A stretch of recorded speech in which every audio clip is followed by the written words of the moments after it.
ನಾವೆಲ್ಲರೂ ಕಾಯ್ತಾ ಇದ್ದೀವಿ. ಹಾಗೆ ಮ್ಯಾಕ್ಸಲ್ಲಿ ಹೇಳಿದೆ ಒಂದಷ್ಟು ಹಾಡುಗಳನ್ನ ಬರ್ತೀನಿ ಅಂತ. ಒಂದು ಹಾಡು ಇನ್ನೂ ರಿಲೀಸ್ ಆಗಿಲ್ಲ.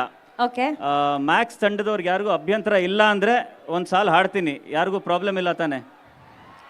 ಯಾರು ಇಲ್ಲಿ ಈಗ ಸದ್ಯಕ್ಕೆ ಇಲ್ಲಿ ಕಾರ್ತಿಕ್ ಸರ್ ಇದ್ದಾರೆ, ಪ್ರಿಯಾ ಮ್ಯಾಮ್ ಇದ್ದಾರೆ, ಸಾನ್ವಿ ಅವರು ಇದ್ದಾರೆ. ಓಕೆ, ಇನ್ನೂ ರಿಲೀಸ್ ಆಗಿಲ್ಲ, ರಿಲೀಸ್ ಆಗುತ್ತೆ.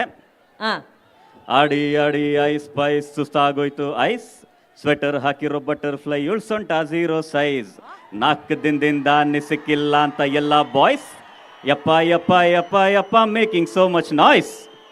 ಸೊ ಇವಾಗ ಅಟ್ಲೀಸ್ಟ್ ಸುದೀಪ್ ಸರ್ ಇವಾಗಾದ್ರೂ ಒಪ್ಕೋಬೇಕು ಕಮರ್ಷಿಯಲ್ ಆಗಿದ್ದೀನಿ ಅಂತ. Sir, what is the second line sir? Sweater ಹಾಕಿರೋ ಬಟರ್ಫ್ಲೈ ಉಳ್ಸೊಂಟ 0 ಸೈಜ್. ಇದಕ್ಕೆಲ್ಲ ಯಾರು ಇನ್ಸ್ಪಿರೇಷನ್ ಸರ್ ನಿಮಗೆ ಈ ತರ ಲಿರಿಕ್ಸ್ ಅಲ್ಲಿ ಇಷ್ಟು ಕಮರ್ಷಿಯಲ್ ಆಗಿ ಬರೀದಕ್ಕೆ? ಅಲ್ಲ, ಸೀನಲ್ಲಿ ನಾವು ಮರ್ಡರ್ ಸೀನು ಬರಿತೀವಿ, ಹಂಗಂತ ಕೊಲೆ ಮಾಡಬೇಕು ಅಂತಿಲ್ಲ.